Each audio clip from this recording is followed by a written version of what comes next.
ஈரோடு கிழக்கு தேர்தலுக்கு முன்னாடி திமுகவுடைய 5 அமைச்சர்களை அமலாக்கத்துறை டார்கெட் பண்ணி முழுக்க பாதிக்கப்படுறது அண்ணாமலைக்கு நெருக்கமானவங்களா சூஸ் பண்ணியிருக்காங்க. ஏன்னா அதிமுகவோட கூட்டணிக்கு போறாங்க. அண்ணாமலை ஒரு குவாரி நடத்துறாரு. அரவக்குறிச்சியில அவருக்கு தேர்தல் செலவுக்காக கொடுத்த பணத்தை வச்சு அவருடைய மச்சான் சிவகுமார், செந்தில் 3 பேரும் சேர்ந்து ஒரு அண்ணாமலையார் பிரிக்ஸ்ன்னு ஒரு குவாரி நிலத்தை வாங்குறாங்க. கோடிகள் மதிப்புள்ள நிலத்தை சில லட்சங்களுக்கு பதிவு பண்றாங்க. அதுவே பதிவுத்துறை முறைகேடு. அனுமதியின்றி குவாரி. அது இல்லாமல் உக்ரைன்லேருந்து எந்திரங்கள் இறக்குமதி பண்ணியிருக்காங்க. அதுவும் அனுமதி இல்லை. திமுக அமைச்சர்களை மிரட்டி அதே சவுக்கு சங்கர் பாணியில் காசை வாங்கி நிறைய சொத்து சேர்த்துட்டாருன்னு. அப்போ அவரோட ரிலேட்டடாக இருக்கக்கூடிய அமைச்சர்கள் யார்? அப்படி ரெய்டு புகழ் தான் இப்போ வந்திருக்க ரெய்டு. அவர் லண்டனில் 300 கோடி ரூபாய் கொடுக்குறாரு அண்ணாமலைக்கு. லண்டனில் 300 கோடி ரூபாய், தேர்தலில் 150 கோடி ரூபாய், செங்கல் தொழிற்சாலையில் 50. இது கணக்கு போட்டாலே எவ்வளோ வருது? 500 கோடி ரூபாய் வருது. அண்ணாமலை ஒரு தனி கட்சியை உருவாக்கி பாஜகவுக்கு சேலஞ்சா வந்துடுவாரு. நீக்குனா உடனடியா அதை செய்வாரு. அத்வானியே டம்மி பண்ணானுங்க. அண்ணாமலையா? அத்வானி எங்க, அண்ணாமலை எங்க? ஆனால் வாய்ப்பே கிடையாது. அண்ணாமலைக்கெல்லாம் எதிர்காலமே கிடையாது.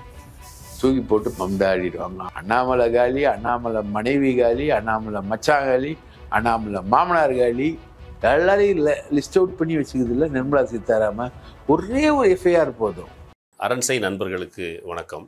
அரண்சை ஊடகம் சுயேட்சையாக இயங்குவதற்காகவே உருவாக்கப்பட்டது. நாம் செய்கிற வேலை உண்மையிலேயே மக்களுக்காக செய்கிறோம் என்பதை நீங்கள் நம்பினால், வாய்ப்பு இருந்தால் இந்த ரேசர் பே கியூஆர் கோடுக்குள்ளே நீங்கள் அதை ஸ்கேன் பண்ணி எங்களுக்கு உங்களால் இயன்றதை விருப்பம் இருந்தால் ஆதரவு தெரிவிக்கலாம். வணக்கம், இது அரண்சை. நான் ஹசீஃப். இன்று நம்மோடு மூத்த பத்திரிகையாளர் தாமோதரன் பிரகாஷ் இணைந்திருக்கின்றார். அவரை வரவேற்போம். வணக்கம். வணக்கம் மூத்த பத்திரிகையாளர் தோழர் ஹசீஃப் அவர்களே வணக்கம். திமுக பொதுச் செயலாளர் துரைமுருகன், அவருடைய மகன் கதிரானந்த் நாடாளுமன்ற உறுப்பினர், வேலூர் நாடாளுமன்ற உறுப்பினர், அவர்களுடைய தொடர்புடைய வீடுகள், அவருடைய அலுவலகங்கள், அவருடைய காலேஜ், அவருடைய உதவியாளர், அவருடைய வீடு, இந்த மாதிரி பல இடங்களில் அமலாக்கத்துறை சோதனை நடைபெற்று வருது. 2019 பதியப்பட்ட வழக்கின் அடிப்படையில் இந்த சோதனைன்னு சொல்லப்படுது. நீங்க இந்த சோதனை எப்படி பாக்குறீங்க? அந்த சோதனையுடைய பின்னணி என்ன? ஒண்ணுதான் ஆச்சு. 2019 பதியப்பட்ட வழக்குக்கு இப்ப ஏன் சோதனை நடத்துறோம்? 20, 21, 22, 23, 24, 25, 6 வருஷம். 6 வருஷம் அமலாக்கத்துறை என்ன தூங்கி இருந்ததா? அதெல்லாம் கிடையாது. 2019 வழக்கில் இல்லை. இப்போ ரீசெண்டாக வந்திருக்கக்கூடிய பல வழக்குகள் இருக்கு துரைமுருகன் மேலே. துரைமுருகன் தொடர்பான நீர்வளத்துறையில் சம்பந்தப்பட்ட குவாரிகளில் ரெய்டு நடந்திருக்கு. 6 மாவட்ட ஆட்சித்தலைவர்கள் விசாரணைக்கு அழைக்கப்பட்டிருக்காங்க ஏற்கனவே. அவங்களை விசாரணைக்கு அழைக்கக்கூடாதுன்னு தமிழக அரசு வழக்கு போட்டது. அது டிஸ்மிஸ் ஆச்சு. அதுக்கப்புறம் சுப்ரீம் கோர்ட்டுக்கு போனாங்க. வழக்கு விசாரணைக்கு வரணும் அப்படின்னாங்க. அந்த ப்ராசஸ் என்பது நடந்தது. அதுக்கப்புறம் இப்போ ரெய்டு. ஆனால் இது ஒரு தொடர் ரெய்டுன்னு தான் நான் பார்க்குறேன். என்னோட பார்வையில் ஏன்னு கேட்டிங்க, தொடர் ரெய்டுன்னு பார்க்குறேன். ஏற்கனவே அமைச்சர் சக்கரபாணி அப்படின்றவர் அண்ணாமலைக்கு ரொம்ப நெருக்கமானவராக இருந்தார். அண்ணாமலை ஒரு குவாரி நடத்துகிறார். அரவக்குறிச்சியில் அவருக்கு தேர்தல் செலவுக்காக கொடுத்த பணத்தை வச்சு அவருடைய மச்சான் சிவகுமார், செந்தில் 3 பேரும் சேர்ந்து ஒரு அண்ணாமலையார் பிரிக்ஸ்ன்னு ஒரு குவாரி நிலத்தை வாங்குறாங்க. கோடிகள் மதிப்புள்ள நிலத்தை சில லட்சங்களுக்கு பதிவு பண்ணுறாங்க. அதுவே பதிவுத்துறை முறைகேடு. 1. 2வது, அந்த நிலத்தில் 2 குவாரி எடுக்கிறாங்க. ஒன்று கருங்கல் குவாரி, இன்னொன்று செம்மண் குவாரி. 2மே சுரங்கத்துறை அமைச்சர் துரைமுருகன் தொடர்பான துறை. அனுமதியின்றி அது நடக்குது. அது வருமான வரித்துறை இப்போ கண்டுபிடிச்சிருக்கு. அனுமதியின்றி குவாரி. அது இல்லாமல் உக்ரைன்லேருந்து எந்திரங்கள் இறக்குமதி பண்ணியிருக்காங்க. அதுவும் அனுமதி இல்லை. அது மத்திய அரசு, நிர்மலா சீதாராமன் அனுமதி இல்லாமல் அவங்க எடுத்திருக்காங்க. அது இல்லாமல் அங்கே செங்கல் தயாரித்து விற்றுருக்காங்க பல 100 கோடி ரூபாய்க்கு அந்த மிஷினில்.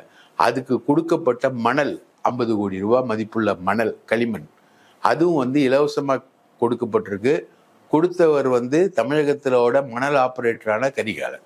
அந்த ஃபேக்ட்ரிக்கு 5.6 கோடி ரூபாய் லோன் கொடுத்துருக்காங்க. டிக்கு, தமிழ்நாடு இண்டஸ்ட்ரியல் இன்வெஸ்ட்மெண்ட் கார்பரேஷன். அது தங்கம் தென்னரசோட விஷயம், ரைட்டுங்களா? அது இல்லாமல் இவர் அண்ணாமலை கோவையில் தேர்தல் நிற்கும் போது ஒரு 150 கோடி ரூபாய் பணத்தை வந்து இதே மணல் மாஃபியா எடுத்துன்னு போய் கொடுக்குது. அப்போ வந்து தமிழக அரசோட உளவுத்துறை தலையிட்டு துப்பாக்கி வச்சு அந்த அந்த பணத்தை டிஸ்ட்ரிபியூட் பண்ணிக்கிட்டு இருந்தாங்க. அதுக்கும் ஆட்கள் பல்லடத்துல அதெல்லாம் வந்து துரத்தி அடிச்சான்.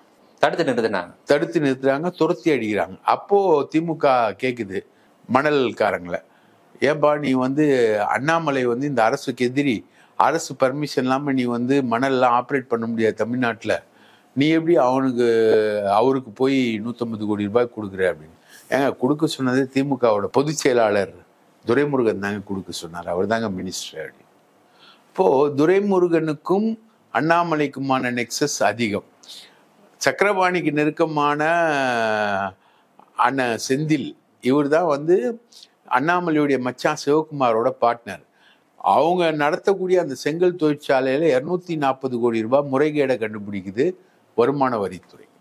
இந்த வருமான வரித்துறை அப்படின்றது யாரு? நிர்மலா சீதாராமன், ரைட்டுங்களா? ஏற்கனவே கோவை அன்னபூர்ணா ஹோட்டல்ல வந்து அந்த பன்னு, பட்ரு, ஜாமு, கிரீமு இது சம்பந்தமா அவர் பேசும்போது பயங்கர எதிர்ப்பு வந்து அவரை தனியாக கூப்பிட்டு மன்னிப்பு கேட்க வச்சப்போ அண்ணாமலை வந்து லண்டன்ல இருந்து அதுக்கு எதிர்ப்பு தெரிவிச்சார். யாருக்கு? நிம்மிக்கும் வானதிக்கும். அந்த இதுவும் இருக்கு. இப்போ அவர் வீட்டில் கம்ப்ளீட் ரைடு. அதுக்கு அடுத்தது அண்ணாமலைக்கு க்ளோஸாக இருக்கிறவர் யாரு? அண்ணன் துரைமுருகன். அவர் வீட்டில் ஏற்கனவே அவருக்கு வந்து ஒரு இந்த குவாரி கேஸ் இருக்குது, அதோட கண்டினியூவேஷனாக இப்போ ரைடு. இதுக்கு அடுத்த ரைடு எங்கே போவோம்? திருச்சியில் செந்தில் வந்து ரியல் எஸ்டேட் பண்ணுறாரு. அந்த ரியல் எஸ்டேட் பண்ணுறதுக்கு காரணம் திருச்சியில் ஒரு அமைச்சர், மீசக்கார அமைச்சர், கோபக்கார அமைச்சர், அவர் தான் காரணம். அவர் வீட்டுக்கும் ரைடு போகும். அதுக்கப்புறம் இன்னும் சில பேர் பத்திரப்பதிவில் உதவுனவங்க, நிலம் வாங்குறதுல உதவுனவங்க, அதில் உதவுனவங்க, லோன் வாங்கி கொடுத்தவங்க, இப்படி. அதாவது திமுக ஈரோடு கிழக்கு தேர்தலுக்கு முன்னாடி திமுகவுடைய 5 அமைச்சர்களை அமலாக்கத்துறை டார்கெட் பண்ணுது. அதுதான் திட்டம். அந்த திட்டத்துல வந்து முழுக்க பாதிக்கப்படுறது வந்து அண்ணாமலைக்கு நெருக்கமானவங்களா சூஸ் பண்ணியிருக்காங்க. ஏன்னா அதிமுகவோட கூட்டணிக்கு போறாங்க பாஜக. அதுக்கு அண்ணாமலை எதிர்ப்பு தெரிவிப்பாரு. அதனால அவரை சைலண்ட் பண்ணுன்னு சொல்லிட்டு அவருடைய ஆட்களை, அவரு மேல இருக்கக்கூடிய பிஜேபி தலைவர்கள் டெல்லியில போயிட்டு அமித்ஷாவை சந்திக்கும் போது வச்ச குற்றச்சாட்டை அவர் திமுக அமைச்சர்களை மிரட்டி, அதே சவுக்கு சங்கர் பாணியில காசை வாங்கி நிறைய சொத்து சேர்த்துட்டாருன்னு. அப்போ அவரோட ரிலேட்டடா இருக்கக்கூடிய அமைச்சர்கள் யாரு? அப்படி ரெய்டு போடுறது தான் இப்போ வந்திருக்க ரெய்டு. இதுதான் என்னுடைய டேக் இந்த ரெய்டில். சரி, அப்போ இந்த ரைடை பொறுத்த வரைக்கும் முழுக்க நீங்க சொல்வது போல ஒரு தேர்தலை ஒட்டி திமுகவை முடக்க வேண்டும் அப்படின்றதுக்காக பாஜக நகர்த்தக்கூடிய காய். இதுல அண்ணாமலை வந்து பாஜக கூட்டணி வைப்பதற்கு, அதிமுகவோடு கூட்டணி வைப்பதற்கு அவர் எதிராக இருக்கக்கூடாது, தடையாக இருக்கக்கூடாது. அவருடைய வாயையும் அடைக்க வேண்டும். அவருக்கும் வந்து ஒரு எச்சரிக்கை கொடுக்குற மாதிரி இருக்கணும். அப்படிப்பட்ட ரைடு தான். ஆனா இதோட கன்சிக்வன்சஸ் வந்து ரொம்ப பெருசு. ஏன்னா மணல் மாஃபியா வந்து இன்னைக்கு தமிழகத்துல மணல் எடுக்கல, ரைட்டுங்களா? அது ஒரு 2 பேருக்கு இடையில, கரிகாலனுக்கு இடையில, இன்னொருத்தருக்கு இடையில ஒரு போட்டியில் அது வந்து நின்றுகிட்டு இருக்கு. இன்னும் அது கிளியர் ஆகல. அதில் வந்து நிறைய குடுக்கல் வாங்கல் பிரச்சனைகள்லாம் இருக்கு. இப்போ இந்த ரெய்டுன்றது வந்து தமிழகத்தில் மணல் கடத்தல்ன்றது வந்து ஒரு வருஷத்துக்கு ஒரு 23,000 கோடி ரூபாய் வரக்கூடிய ஒரு பிஸ்னஸ். அது மூலமாக தான் நிறைய பேருக்கு காசு கொடுக்குறாங்க, ரைட்டுங்களா? இப்போ ஒரு கூட்டணி கட்சிக்காரர் இருக்காருன்னு வைங்களேன், அவருக்கு காசு மாதம் அவருக்கு கொடுக்கணும் அப்படின்னா மணல் மூலமாக கொடுத்துருவாங்க அவங்க. அது வந்து ஒரு இல்லீகல் ட்ரேடு, இல்லிசிட் ட்ரேடு. இதுதான் வந்து ஆளுங்கட்சியே வாழ வச்சுக்கிட்டு இருக்கக்கூடிய ஒரு ட்ரேடு. யார் ஆளுங்கட்சியாக இருந்தாலும் ஜெயலலிதா காலத்துல இருந்து இது நடக்குது. ஜெயலலிதா லாட்டரியை ஒழிச்சாங்களே தவிர மணலை ஒழிக்கல. ஜெயலலிதா அதற்காக சில முயற்சி எடுக்க மாதிரி காமிச்சுக்கிட்டாங்க. அதெல்லாம் காமிச்சுக்கிட்டாங்க. மணல் வந்து இன்னைக்கும் அரசு தான், அரசு உடைமை தான். ஆனா மணலை அள்ளுறது யாரு? மிஷின் யாருக்கிட்ட இருக்கு? யார் ஒப்பந்தத்தாரு? யார் அந்த கான்ட்ராக்ட் கொண்டு போறது? அதான் நீங்க சென்னையில சாதாரணமா உங்க பில்டிங் இடிச்சிங்கன்னா கூட உங்க மணலை கொண்டு போகணும்னா கரிகாலன் பர்மிஷன் இல்லைன்னா கொண்டு போக முடியாது. கரிகாலன் வந்து ஒரு 2,000 1,500 ரூபாய் ஒரு லோடுக்கு பில்லு போடுவாரு. அந்த பில்லை சேர்த்து தான் இவங்க எடுத்துட்டு போறவங்க லாரி வாடகையோட சேர்த்து தான் இன்னொரு இடத்துக்கு கொண்டு போய் கொட்டுவாங்க. இந்த சவுடு மணல், பில்டிங்கில் இடிக்கிற மணலாக சில டைம் ஆற்று மணலாக இருக்கும், எந்த மணலாக இருக்கும், அந்த மணலுக்கு ஏற்ற மாதிரி இது. இப்போ லேண்ட் ஃபில்லிங்கெல்லாம் வந்து இந்த மணல் தேவைப்படுது. இந்த மெட்ரோவில் ஆள்ற மணலே அப்படி தான் போகும். இவங்க பர்மிஷன் இல்லாமல் போக முடியாது. அந்த அளவுக்கு இவங்க வந்து தமிழ்நாடு ஃபுல்லாக ஒரு பெரிய மாஃபியா கண்ட்ரோலு. நீங்கள் கற்பனையில் கூட பண்ண முடியாது. அந்த சாண்ட் மோனோபொலி தான் இவங்க. அதான் வருஷத்துக்கு 23,000 கோடி ரூபாய் வருமானம். கர்நாடகாவில் வந்து கர்நாடகா பார்டரில் கிருஷ்ணகிரியில் வந்து ஒரு மலையை உடைக்கணும்னா 700 ரூபாய் 800 ரூபாய் ஆகும்னு வச்சுக்கோங்களேன். எம்சாண்ட் ஆகிடும். எம்சாண்ட் ஆயிடுச்சுன்னா ஒரு 1000 ரூபாய் 1500 ரூபாய். ஆனால் அதை திரும்பிட்டு நீ கர்நாடகாவில் டவுன்லோட் பண்ணினா 60,000 ரூபாய். அத்தனை மடங்கு லாபம். அதே மாதிரி கேரளாவில் மலையெல்லாம் உடைக்க முடியாது. அங்கே இயற்கையை கை வைக்கிறதுக்கு பெரிய தடை இருக்குது. அங்கே குவாரிகள் வந்து கம்மி தான், ரொம்ப லிமிட்டட் குவாரிகள் தான். அங்கே வந்து டிமாண்ட் அதிகம், கன்ஸ்ட்ரக்ஷன் டிமாண்ட். அந்த டிமாண்டுக்கு ஏற்ற மணல், கல், ஜல்லி எல்லாம் போகிறது வந்து கோவை மற்றும் கன்னியாகுமரி. கன்னியாகுமரியில் முழுக்க இயற்கை வளங்கள் கொள்ளை போகுது, பெரிய அளவுக்கு போகுது. இதை ஒரு ஐஏஎஸ் அதிகாரி வந்து தடுத்தார், எல்லாருக்கும் ரெய்டு விட்டார். அவரை மாற்றிட்டாங்க, ஒரேடியாக மாற்றிட்டாங்க. ஸோ இதுதான் பெரிய இந்த சாண்ட் மாஃபியாவோட பெரிய விஷயம். இது வந்து ஆற்றுப்படுகைகளை மணல் எடுக்கும்பொழுது அந்த கடை, இப்போது ஒகேனக்கல்ல நீங்கள் பார்க்குற பாறை இருக்குல்ல, பாறையிலேருந்து அருவி மாதிரி கொட்டுதில்ல, அந்த பாறையை அரித்து உருவாகிறது தான் மணல். அப்போனா அந்த மணல் உருவாக எவ்வளோ வருஷம் ஆகும்?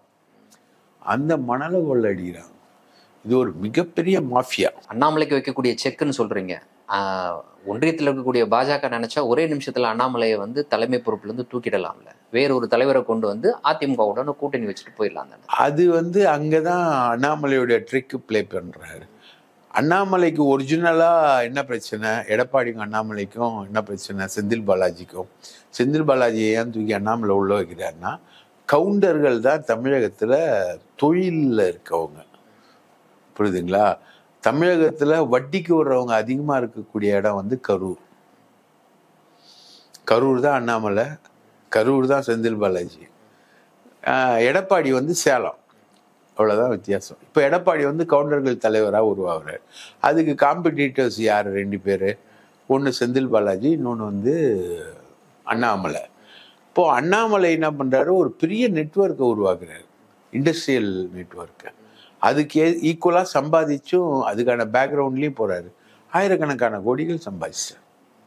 எல்லாரையும் மிரட்டி, இன்கம் டேக்ஸ் ரெய்டு வருது, அமலாக்கத்துறை ரெய்டு வருது அப்படின்னு எல்லாரையும் மிரட்டியே சம்பாதிக்கிறார்.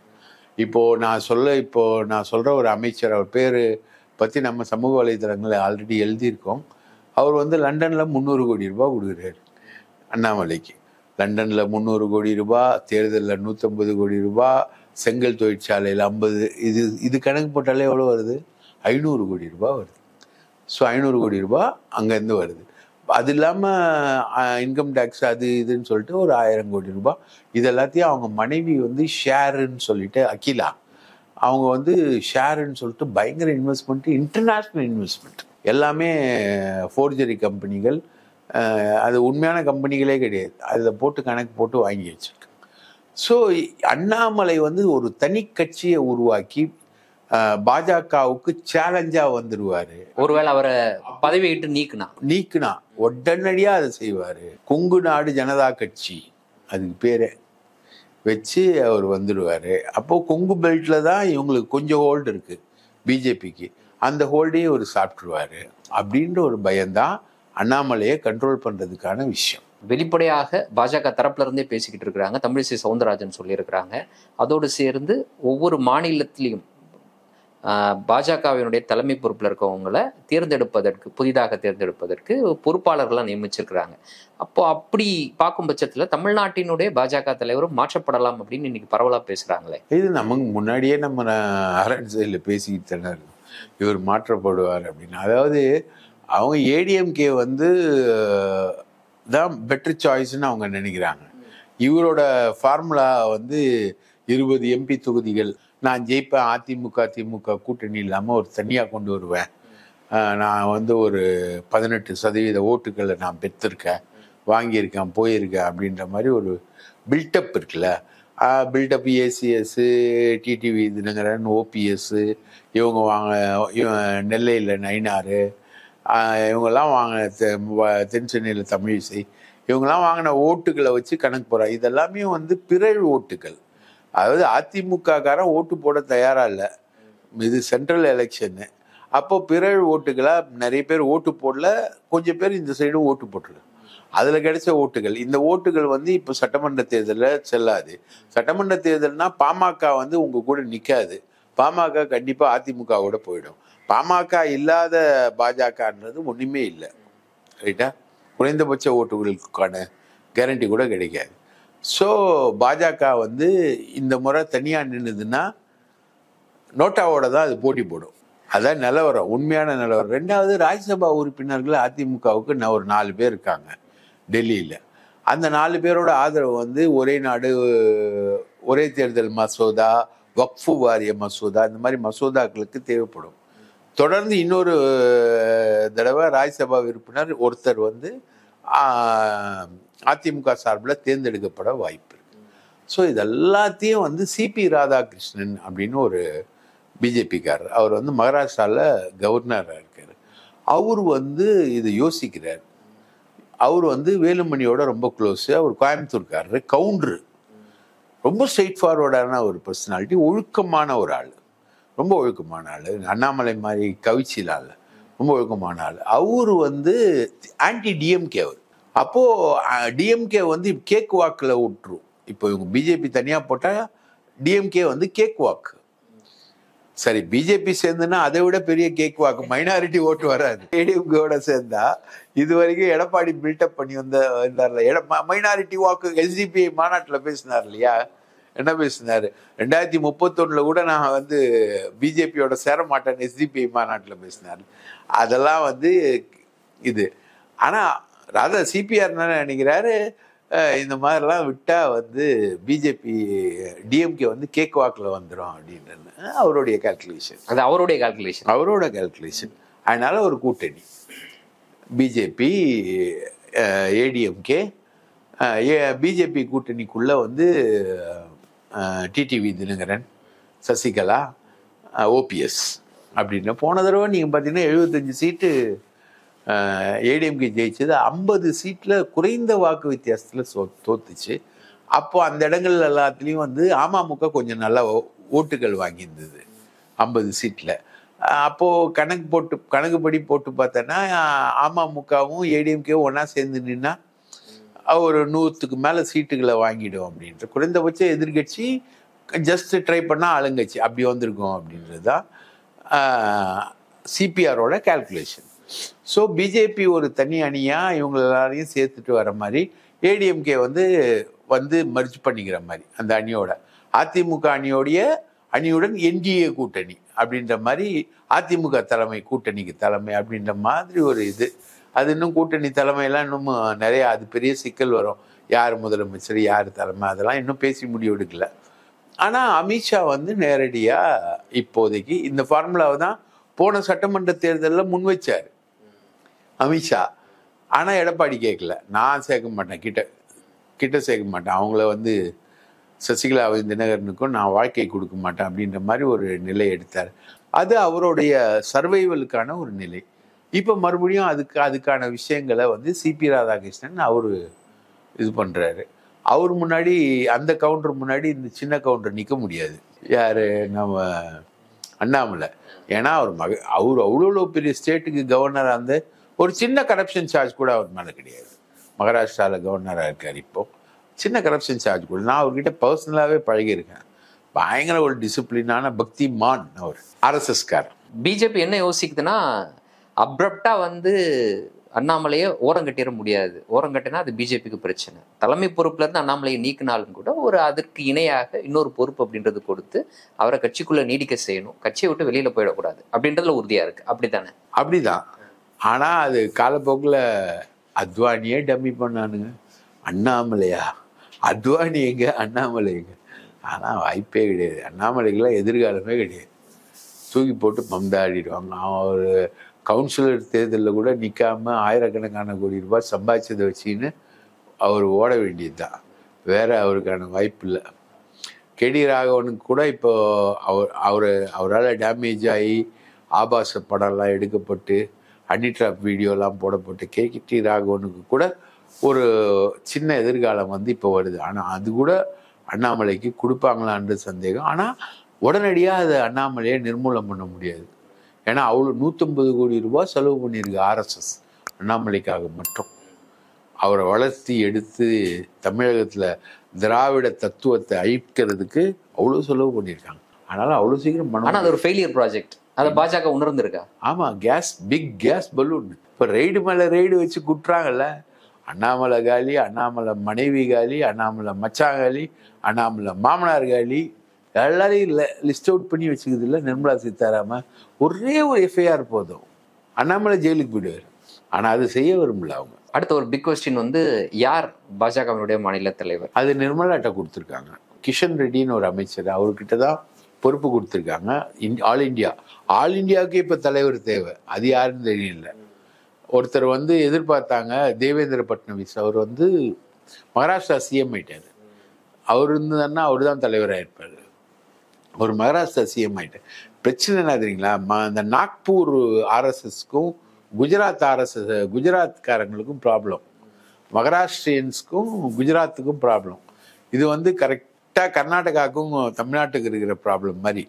இவனுக்கு அவனை பிடிக்காது, அவனுக்கு இவனை பிடிக்காதுன்ற அரசியல்வாதிகள் மத்தியில், மக்களுக்கு பிடிக்கும், அரசியல்வாதிகள் மத்தியில் அப்படி ஒரு ப்ராப்ளம். அந்த ப்ராப்ளம் பிஜேபியில் பர்சிஸ்ட் ஆகுது. அந்த பர்சிஸ்ட் ஆகிற ப்ராப்ளத்தை இப்போ சால்வ் பண்ணுறாங்க. அதில் மாநில தலைமைகளையும் மாற்றுறாங்க. அதில் அண்ணாமலை மாற்றப்படுவார் அப்படின்றது இன்னொரு தை மாதத்தில் அது கிளியர் பண்ணுவாங்க. தை பிறந்தால் அண்ணாமலைக்கு வழி திறக்கும். இன்றைய தினம் எங்களோடு இணைந்து பல்வேறு தகவல்களையும் கருத்துக்களையும் பகிர்ந்து கொண்டமைக்கு நன்றி. வாய்ப்பளித்ததற்கு மிக்க நன்றி. மீண்டும் ஒரு நேர்காணலில் சந்திப்போம். நன்றி நண்பர்களே.